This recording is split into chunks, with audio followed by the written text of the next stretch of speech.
We have a really exciting event ahead with Dr. Richard Shuldiner speaking on retinal disease, depression, anxiety, and vision loss. I'll be your host tonight. My name is Dr. Ariel Sorenzi. So I'd like to introduce our speaker for tonight. Dr. Richard Shuldiner has been helping those with macular degeneration and other vision loss conditions for over 45 years as a low vision optometrist. He received his diplomat status in the American Academy of Optometry in 1988 and is the founder and president of the International Academy of Low Vision Specialists. He is the inventor of the Richard Shuldiner OD William Feinblum and OD philosophy and methods for providing low vision care, and has trained well over 50 optometrists in providing low vision care in the private practice setting, including one of our amazing low vision specialists that we have come to our office every month. So that was really cool to find that connection. So thank you for training him. He's great. So I'll let you go ahead and take it away, Dr. Shuldiner. Thank you. Thank you, Ariel. Very much appreciated. Thank you, Dr. Wu, for inviting me to do this. And thank you, participants, for giving me the time to be able to share some of my experiences with you. And so the title of this is Retinal Disease, Anxiety and Depression, and Vision Loss. So first of all, just to go over who I am and what gives me the right to be speaking to you, I graduated PCO way back in 1970, Pennsylvania College of Optometry. It's not named that anymore.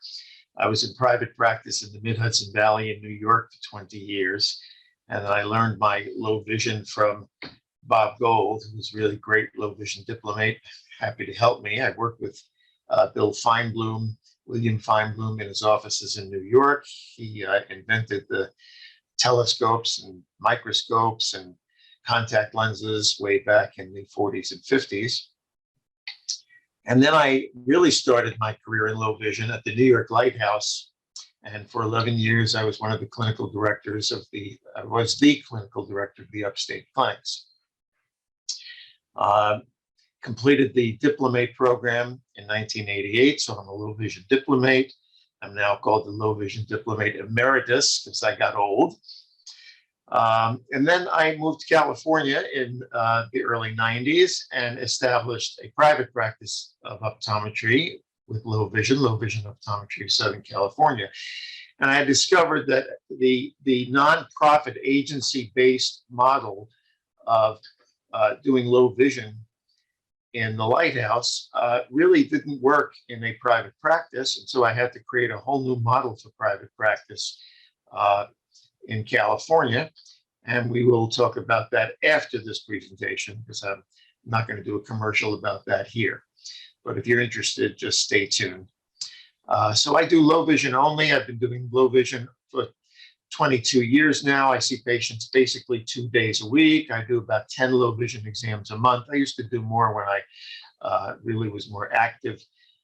Now I do a lot of training of doctors and coaching, so I don't see as many low vision patients. Low vision is not covered by Medicare, so there's no third-party payments. I don't have an office. I see patients in optometry and ophthalmology offices. I don't have any employees. So it's a very easy way to practice optometry for me. So I created a training course, and we've got now 42 doctors. We call ourselves the International Academy of Low Vision Specialists. Okay, so retinal disease can cause vision loss. We know that. Vision loss causes anxiety and depression. And anxiety and depression and vision loss certainly reduce the quality of life. So this course is about making a difference in the quality of life of your patient. So I say that the current culture of the eye care profession is the diagnosis and treatment of eye disease and the prevention of vision loss. And if we look at the courses that are given throughout the country, CE courses, almost everything now is medical and very little about vision. Optometry used to be the vision care profession when I graduated. In fact, when I graduated, I couldn't put a drop of anything in an eye. So things have changed a little bit. So I say that the culture is the diagnosis and treatment of eye disease and the prevention of vision loss. Not bad, except what about those who've already lost vision or are going to lose vision? What if vision loss can't be prevented? Who's taking care of them? Well, this course is about them. So we start off with what I call an uncomfortable conversation. So my question to you is, are you living in reality or fantasy? And I kind of wish that we were all in a room right now where we could actually discuss this, because I will bet that we would all think that we live in reality and we're really realistic people. Is that really the case? And if you ask a pretty smart guy, Albert Einstein, he'll say that reality is merely an illusion, albeit a very persistent one. So very interesting. And why is that the case? Because human beings live into a future. We all do. We all have our appointment books, and we know what we're going to be doing tomorrow and next week and next month, and when we're going on vacation and when we're going out to dinner, and even what you're going to be doing when I finish speaking in about an hour or so. It's very rare that we live in the right now, this minute. We live into a future. And when the future we are living into is disrupted, we become upset. This is why COVID was so upsetting in 2020. Created a tremendous amount of uncertainty for everyone. What's going to happen to my practice? What's going to happen to my income? How are we going to live? How am I not going to get sick? What if someone does get sick? I remember one night when my wife had 103 fever, and I got her right into the car and raced her to the clinic, because what's going to happen if something happens, if she's got COVID? What happens if she dies? So just terrifying. COVID was a lot of uncertainty. But the truth about life is it's always uncertain. And we just can't live that way. So we don't. So why is this important in what I'm speaking about with regards to anxiety and depression with vision loss? Because the typical patient visits the eye doctor when they need to see better. That's pretty much the way it works. It typically results in some sort of refractive relief. So you get contact lenses, you get a new pair of glasses, you look good, you got to, I have new glasses, it looks nice, or I get contact lenses. But that's basically why people go to the eye doctor. This occurs throughout their lives. So every 2 years, every 3 years, every 10 years, whatever it is, that's what they do and that's what they expect. Except when it doesn't help. Except when the doctor says, I'm sorry, refractive is not going to help. Changing your glasses is not going to make you see better. So really what we're discussing mostly today is macular degeneration. That really is most of the patients I see. It's the #1 cause of vision loss among seniors. It affects about 9% of the global population. It's a huge, huge amount of people. It affects 8% of those over 75 years old. So there are millions of low vision patients out there. And of course, the most common negative side effect is vision loss and functional disability. And what about macular degeneration? Well, it usually appears suddenly. That macula is pretty small. When it degenerates, vision goes fast. What do patients expect? Well, they don't see so good. They go to the doctor. They expect to get a new pair of glasses. What do they hear from the doctor? They hear you're going blind. They hear there's no cure. They hear there's nothing more that can be done. And we can't predict when and if you'll lose more vision. Now, this may not be what you're actually saying to the patient, but I'm telling you, having done low vision for the last 45 years, that's what patients tell me. My doctor said I'm going blind. You may not have said it, but that's what they heard. And one thing to take out of this particular talk today is that what's more critical is what they hear, not what you say. So if you pay attention very carefully to what people hear, you'll be way more effective in life. What they hear, you're going to be blind. And they don't know the difference between legally blind and blind. So you may say you're going to be legally blind, and they don't hear that. So obviously, it causes a disruption in their future. People think they're going to retire and they're going to travel, or they're going to read, or they're going to go see the grandchildren, they can spend more time with family. There's a lot of things that people have in mind for their future that just gets completely disrupted when they're told there is no cure and there's nothing that can be done. And sorry, this is the way you have to live with it. It's a very uncomfortable conversation to have with the patient. A lot of doctors don't have it with the patient. They simply say, well, I'm going to send you to a specialist, the retina doctor. And they figure, well, let the retina doctor tell that to the patient. But there is a way to alleviate a lot of the concerns of the patient. So let's talk about the upset, first of all. Believe it or not, there are only 3 causes of upsets of human beings.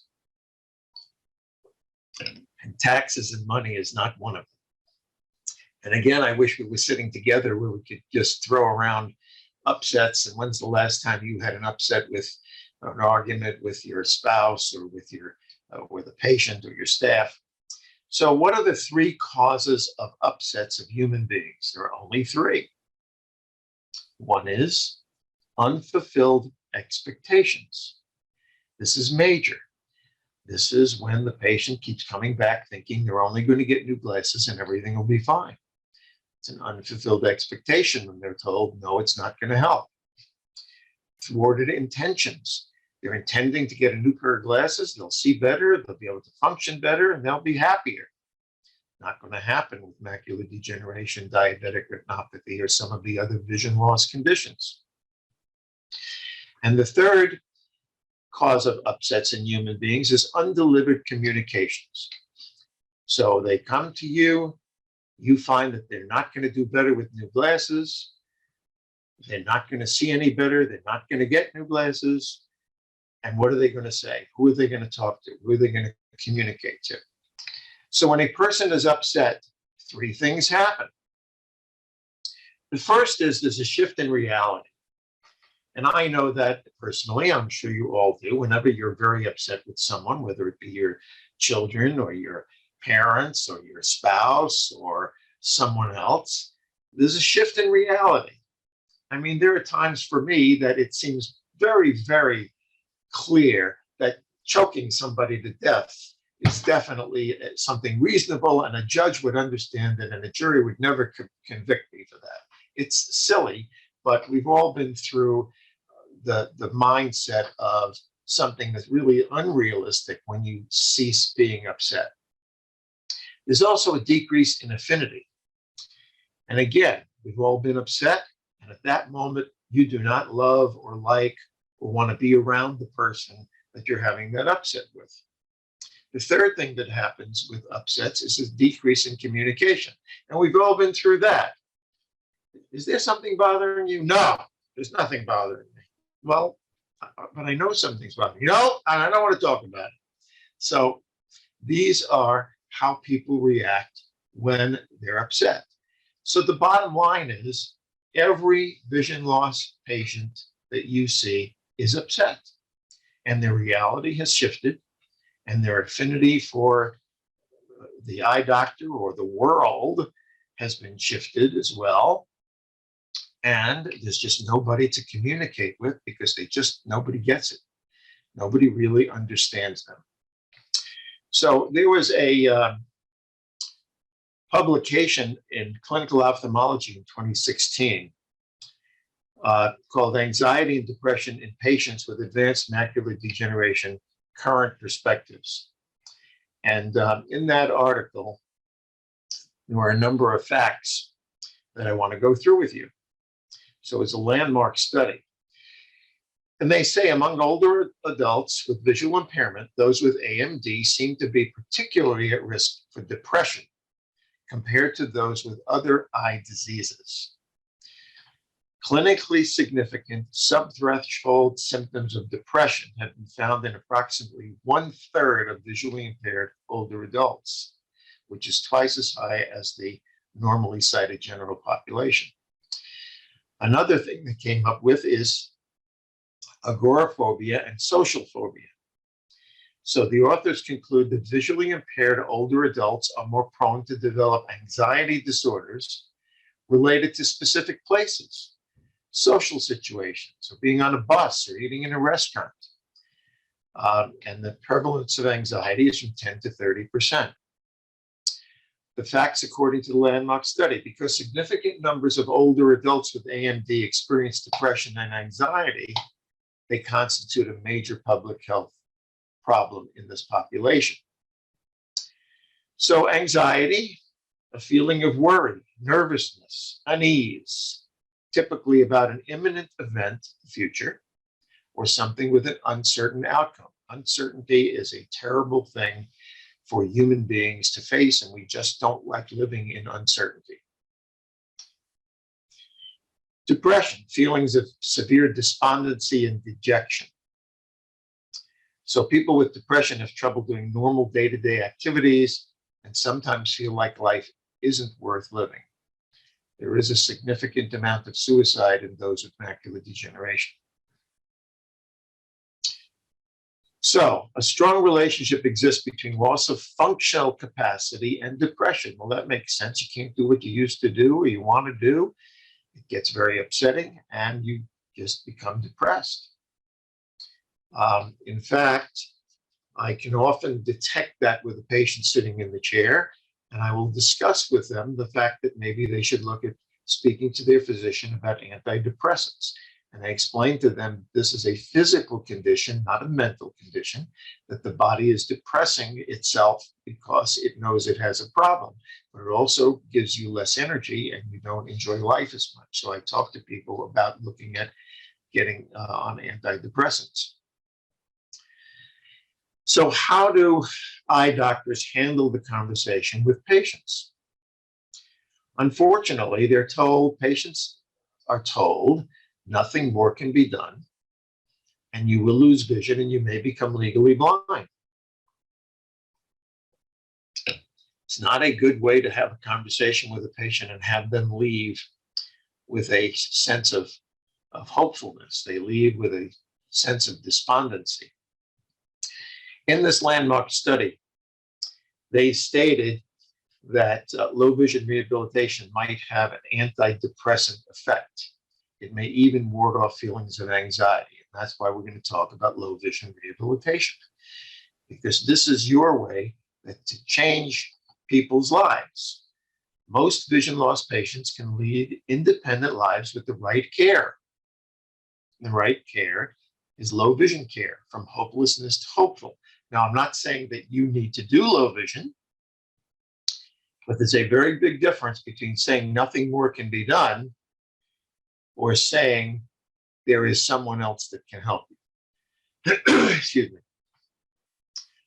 So you can relieve that patient's anxiety very simply by doing a few things. One is, well, this is a not doing. This is stop saying there's nothing more that can be done.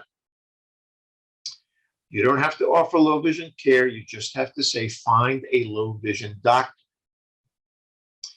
You can even say, look, I don't know a low vision doctor, but I know they exist and you should do the research to find one. I'll tell you a little story about myself. About 4 or 5 years ago, my wife and my cardiologist ganged up on me and said I had to have an angiogram for my coronary vessels.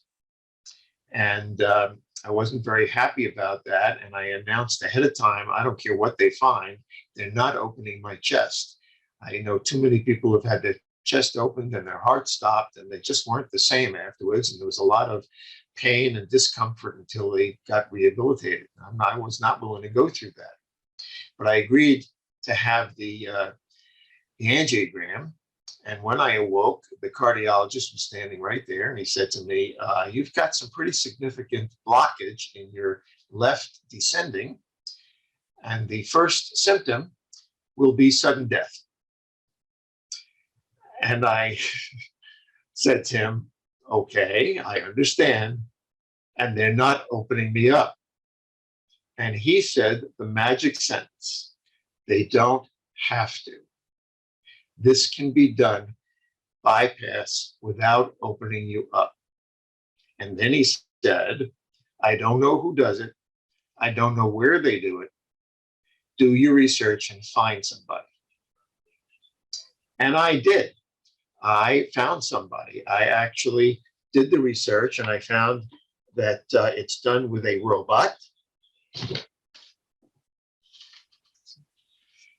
And I found a doctor in Philadelphia who had done 1,800 of these procedures. They went in through the side with a robot, and they did the bypass. The point is, even the cardiologist was not embarrassed to say, I don't know who does it, and I don't know where to send you.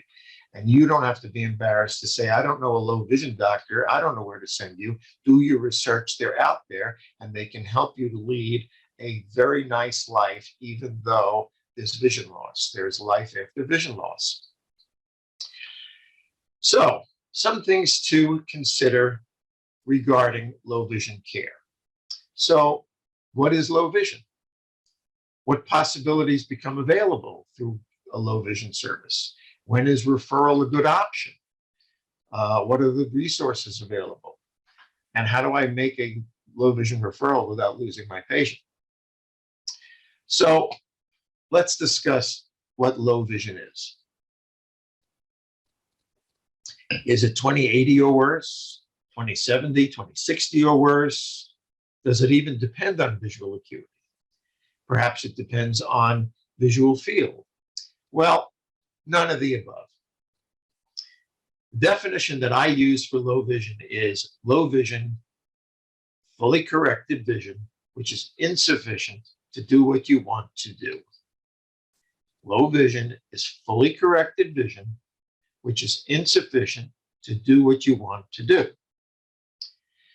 So a low vision patient is someone who can't do what they want to do with the level of vision they have.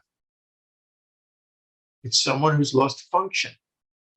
So the real question to the patient is there anything you're having trouble doing because of your vision loss? If their answer is yes, you refer. It's as simple as that. So questions to consider.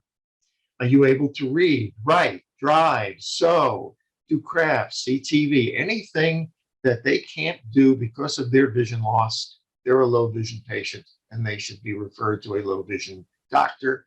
And I'm also going to go through some things that you can do for them so that you don't have to send them to a low vision doctor.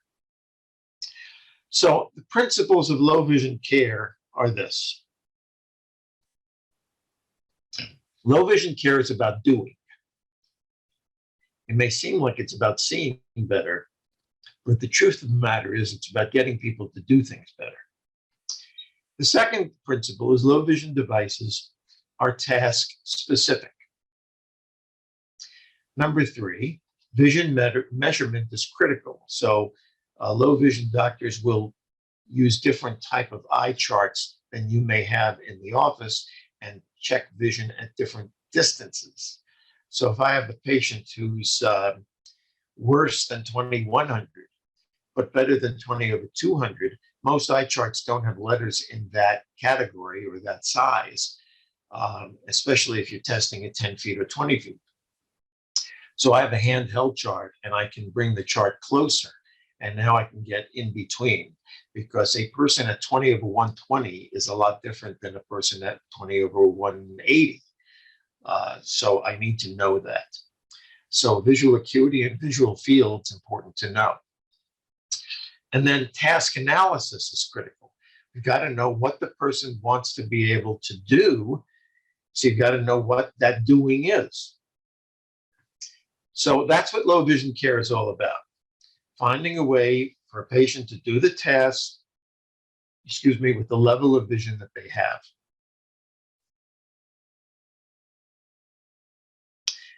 So it's always about vision and task. And the history is about determining the tasks. That's one of the places where I spend the most amount of time with the patient, is to find out exactly what they want to do. And distance is very important in that. So I'm always asking about near activities they want to do, intermediate activities, computer is an intermediate distance, television is an intermediate distance, playing bridge is an intermediate distance and a near distance, and then far distances. So my history is all about finding out the things that they want to be able to do, and I'll suggest different things because they forget. So the exam, it's about determining the vision they have and the vision they need in order to do the tasks they want to do. So let's talk about task analysis.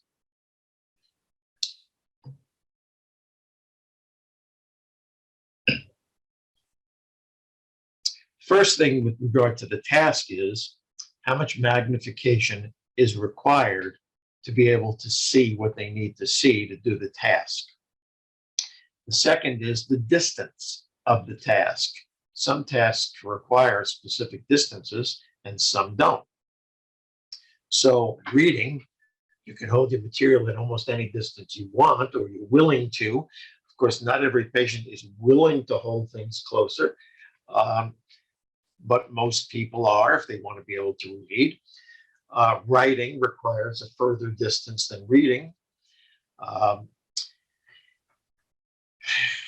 Just thinking of other tasks that people want to do. I had a patient last week who came in, actually spoke to him on the phone before he came in. He said, I can't see getting my Phillips head screwdriver into the screw head. I said, bring it in. And I looked at him and watched and see what distance he wanted to be able to do it. He also wants to work on his car engine. Well, you can't get too close to that.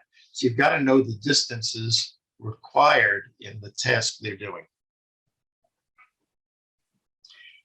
Field of view. So if I'm working with someone who wants to work on a handsaw, I have to make sure that there's going to be enough visual field that he doesn't chop his fingers off when he's working on that. And then there's illuminations. You have to figure out the illumination that the person needs to be able to do the task. Some need more illumination, some need less. And then do they need depth perception or not? So getting that screw head into that screw is not so easy if you don't have good depth perception. Excuse me. Just give me 1 second. Thank you. So low vision devices are task specific. Multiple tasks, multiple devices. So yes, people sometimes are going to need more than one pair of glasses or one device or one magnifier, depending upon the amount of tasks that they have, especially when you're dealing with the different distances. So what's going to work with reading is not necessarily going to work with reading what's on the television screen.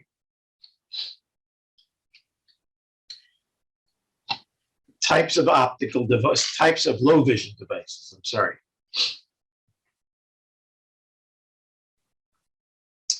So we've got optical devices, electronic devices, excuse me, non-optical devices, and the Vision Rehabilitation team. So understanding low vision care, optical devices. First, I want to talk about high-ad spectacles. Excuse me, my throat is just giving me a little bit of issue here.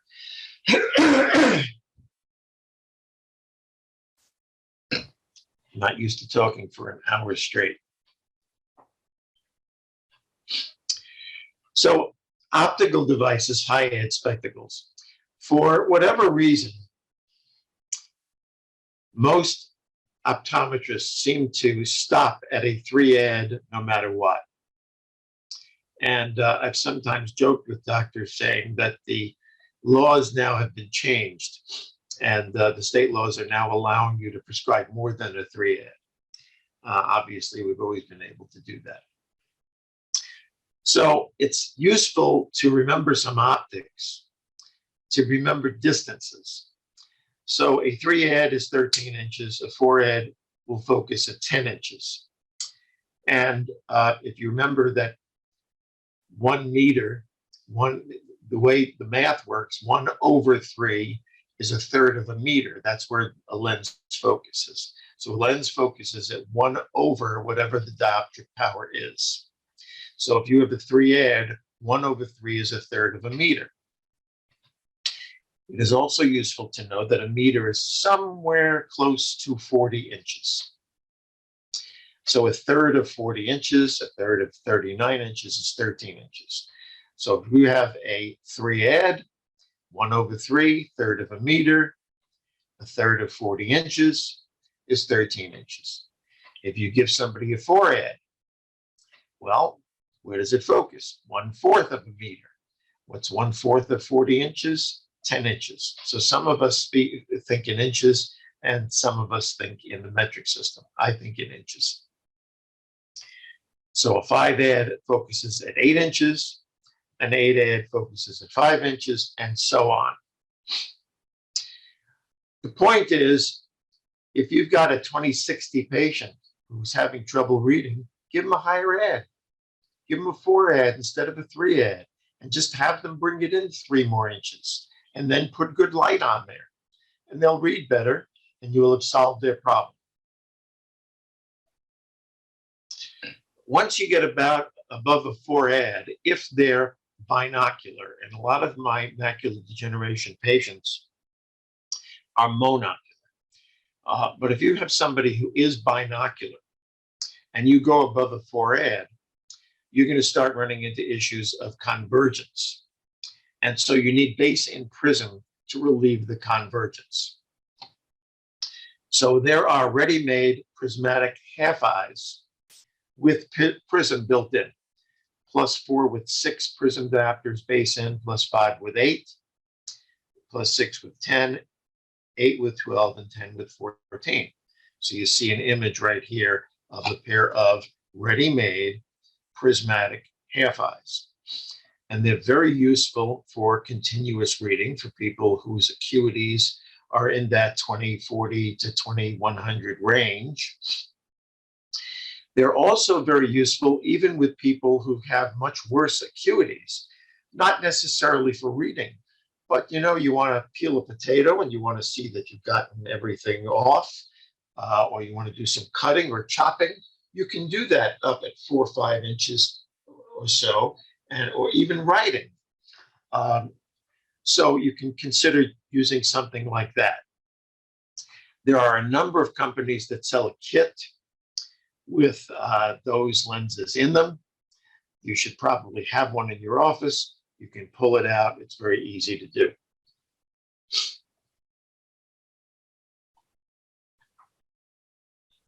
Someone wrote a comment in here that my left descending is called the Widowmaker. That's exactly what they told me, by the way. So I did have the surgery, and I'm not intending to make my wife a widow.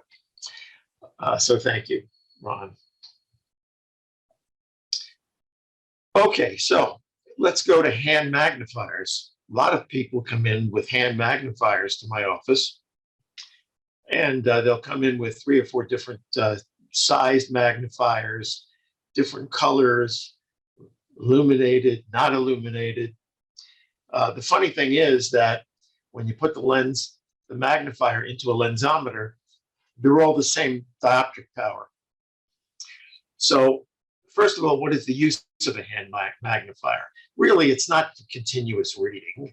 You can't go word by word. I mean, you can, but it's very difficult. But it's useful for spotting. You go into a grocery store and need to see a price tag or a label. It's very easy to do that with a hand magnifier. Excuse me again. Thanks. So if you find that a person needs maybe a 5 ad to read small print, then probably a 5 diopter hand magnifier, or maybe a 6 or an 8 to give them a little more magnification is going to work. And I speak in terms of diopters, not in terms of magnification. You cannot, or you should not, tell a patient, go get a 3x magnifier and you'll be fine. Because every manufacturer labels their magnification completely differently. There's no standardization. So a 3x magnifier might be 7.5 diopters. A 3X might be 12 diopters. It might be 8 diopters. It really depends on the manufacturer. So actually, you really should get the magnifier for the patient and do it using diopters. And then most times, it's not so easy to find out the diopters of a magnifier. So you got to use manufacturers that will tell you what the dioptric power is. Also, when you're using a hand magnifier, have them use the distance RX that they're wearing, not the near RX. Because when you're using a hand magnifier, you can actually manipulate the magnifier so that it's at the focal length of the lens. Therefore, parallel light is coming out. And therefore, you want to use the distance portion of the magnifier, not the near portion of the magnifier. Then there are stand magnifiers. Very useful for people who have a hand tremor or a stamp collector, coin collector, so they can place the magnifier directly on what they want to be able to see. Now, manufacturers usually have minus versions coming out of stand magnifiers. And therefore, you want to use the bifocal on the patient's lens to see through a stand magnifier.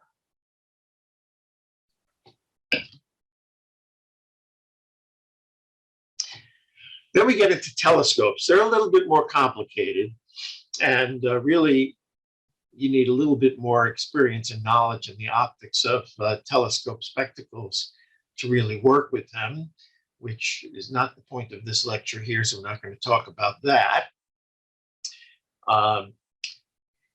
But there are different types. There are Kepler telescopes, there are Galilean telescopes. Most of the ones I use are Galilean. There are bioptic, meaning bi meaning two. So you can see on the bottom, well, it's on my left. I'm assuming it's on your left as well. That happens to be Carroll Shelby, the racetrack driver and the manufacturer of the Shelby automobiles.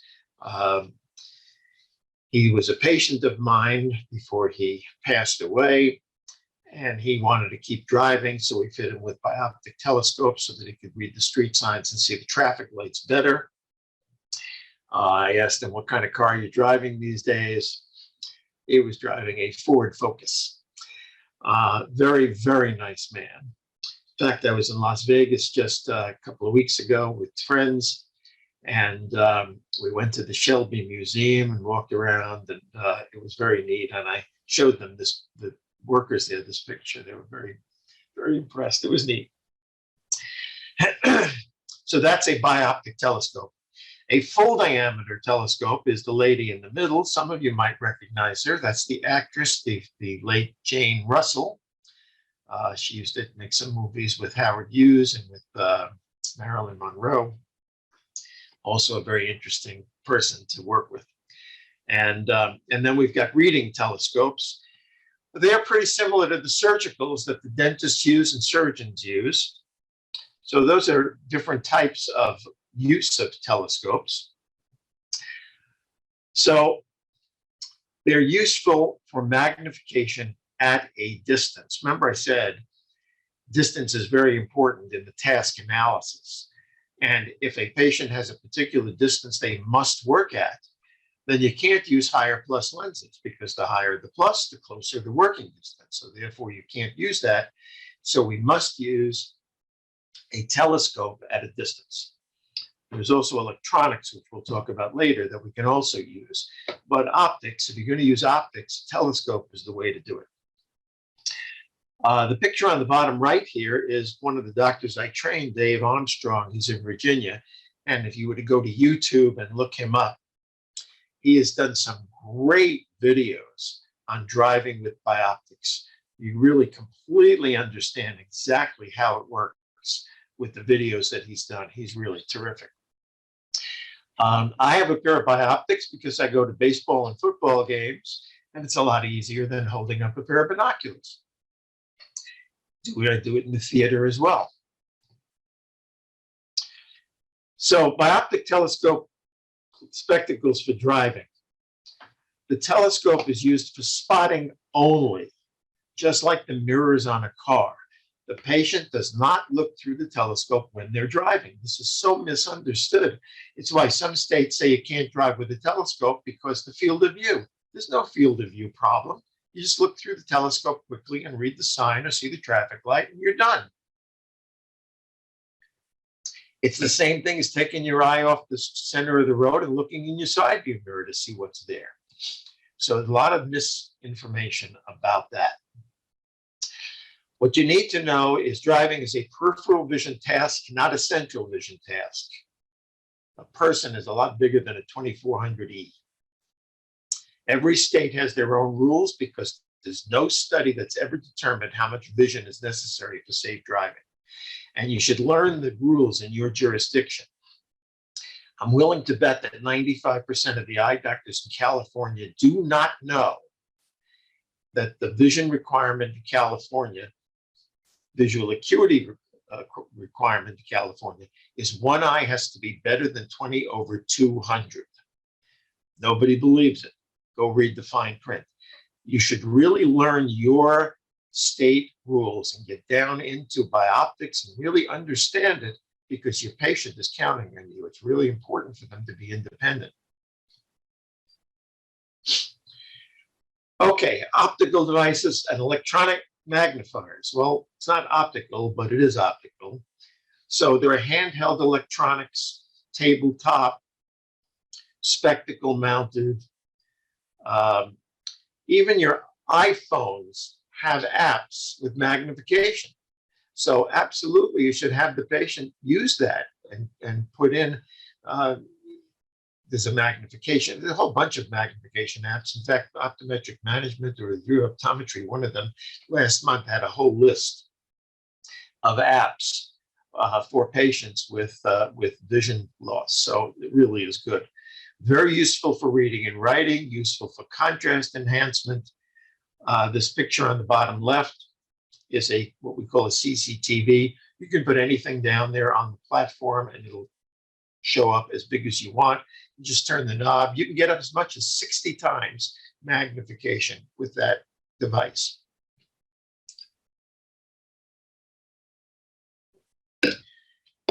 Okay, there are head-borne as well. So eSight, Iris Vision, Vision Buddy is a new one that's come out basically for people who watch TV. Works very well.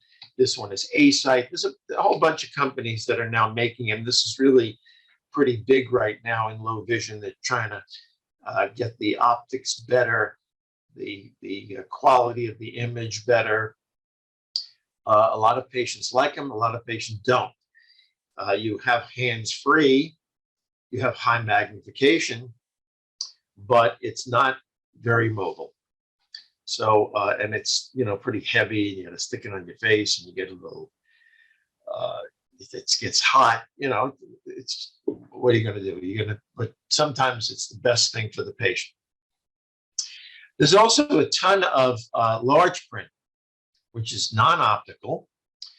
Large print crossword puzzles, a lot of people bring those in. There are even TV remotes that are huge, keyboards,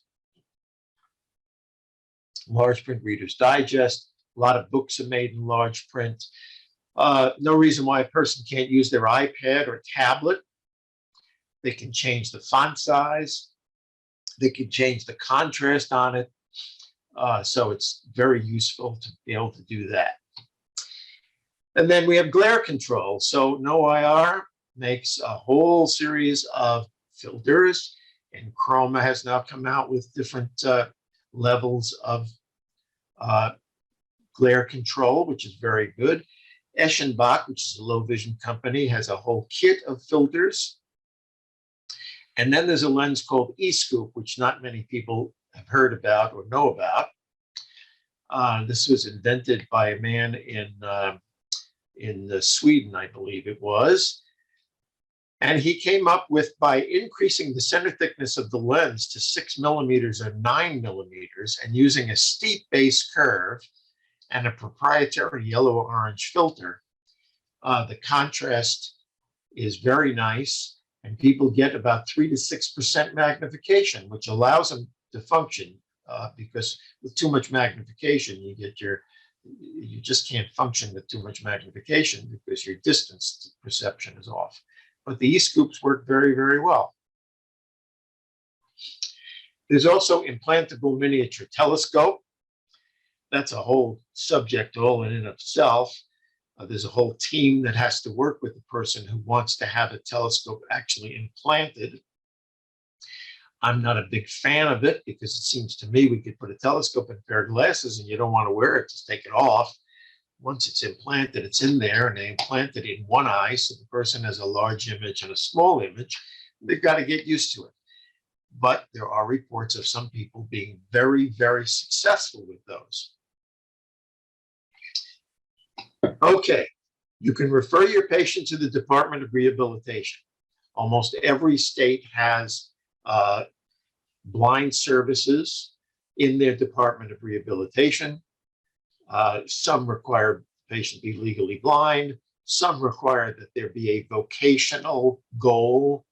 And I've told my 90-year-olds, if you want to work with Department of Rehabilitation, tell them you would hopefully have a job, because in California, there has to be a vocational goal if they want to work with them.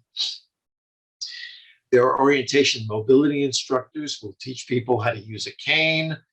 On younger people, a dog. So if you have a retinitis pigmentosa patient losing their peripheral vision, you want to get them to orientation mobility instructors through the Department of Rehabilitation. Occupational therapists can work with patients. There are also driving rehabilitation programs and specialists. The website is aded.net. It's not a bad resource. There's a man here who is a driving rehabilitation person. We had him at one of our annual meetings, actually. And he will work with visually impaired and show them how to use a bioptic, or show them, or put in more mirrors into the cars, or teach them to scan better. A lot of techniques that they have that can keep people driving safely. They can also determine at what speed they should stay under, or whether they should be local. So there are ways to keep people driving even though there's visual impairments. Okay, so referring vision loss patients for low vision rehabilitation is now the standard of care. Trying to figure out right now how much time I have left.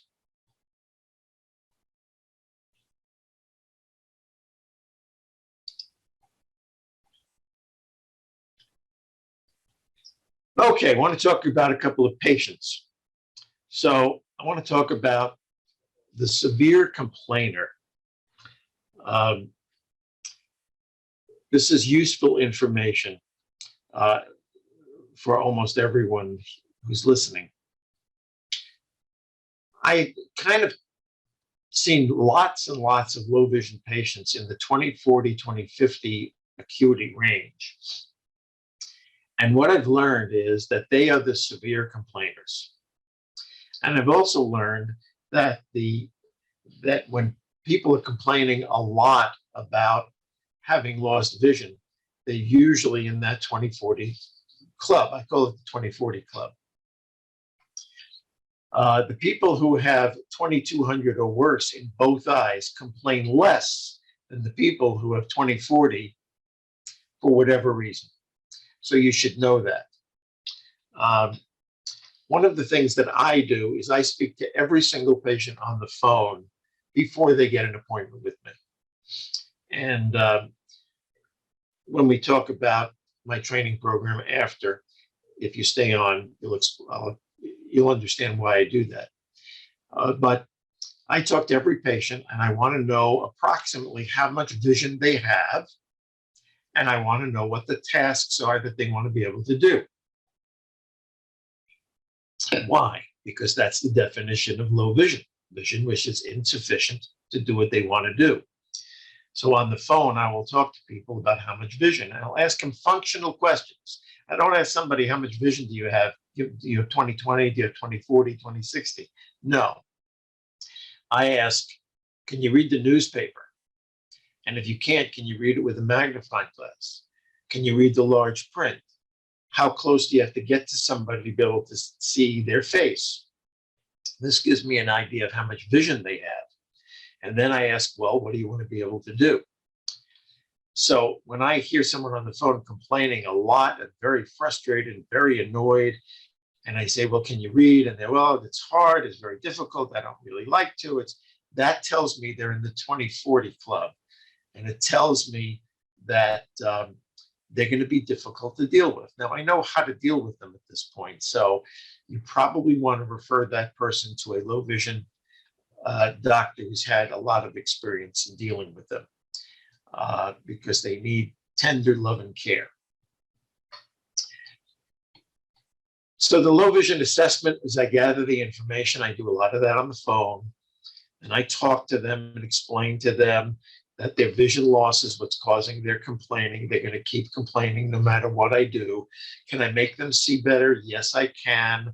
They may not like it because it's not going to be the same. These are people who are just aching for a cure that just isn't. And it really is unfortunate and frustrating to them. I know that.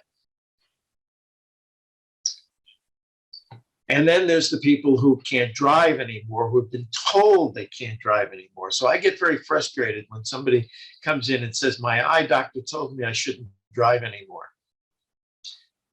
I've never had a course in optometry school on whether a person should drive anymore or not, or should drive or shouldn't drive. I don't know anything about driving. I don't know what it takes to safely drive in terms of vision. And it's a lot more than just vision. There's hearing, there's coordination. There's just too much in driving to know whether a person should drive safely or can drive safely or not. So I don't like it when an eye doctor tells someone they should or shouldn't drive. Our job, in my opinion, this is Shuldiner's opinion, is that our job is to satisfy the patient by getting them to pass the vision requirements. It's DMV's job to determine whether they should be safe or not. So when I have a patient sitting in the chair saying, I want to drive, and the daughter is over in the corner saying, no, no, no, no, that's when I send them to a driving rehabilitation instructor. And I say, look, let him evaluate the driving. They know driving. Let DMV figure out driving. It's not our job to determine whether a person should or shouldn't drive. So you need to know your rules and regulations in your state. We have on our FIALVS website, that's the International Academy of Low Vision Specialists, that's our website. We have the rules and regulations of every state, and it is not easy to keep up with that because they change them sometimes pretty often. So you want to go to the DMV website. You want to go to the main office in the state capital. You want to talk to them. You want to get them to fax you the actual regulations, whether bioptics are allowed or not. What is the minimum acuity? If there's a visual field requirement, you really need to know what it is so that if somebody comes in a panic that they're going to lose their license, you can at least advise them correctly. I have just had too many patients tell me that they've been told not to drive when they actually can be safe under certain circumstances.